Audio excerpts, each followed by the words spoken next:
সালামু আলাইকুম। বাচ্চাদেরকে মোবাইল না দিলে আসলে চলেই না, মানে বাচ্চাদেরকে মোবাইল না দিয়ে পারাই যায় না। অতএব বাচ্চাদের আমাদের মোবাইল দিতে হয়।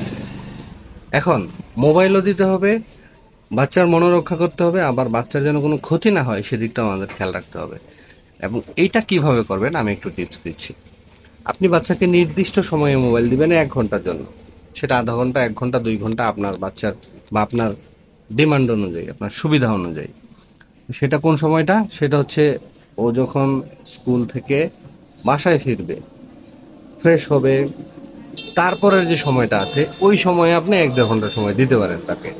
এবং সে একটু সে দেখলো, একটু জিরায় নিল, একসাথে তার জিরানো হলো, আবার ওই দিকটার চাহিদাটাও মিটলো। এবং ডেফিনেটলি সকালে এবং সন্ধ্যায় রাতে ঘুমাতে যাওয়ার আগে মোবাইল ফোন দেয়া যাবে না, যাবে না, যাবে না। ধন্যবাদ।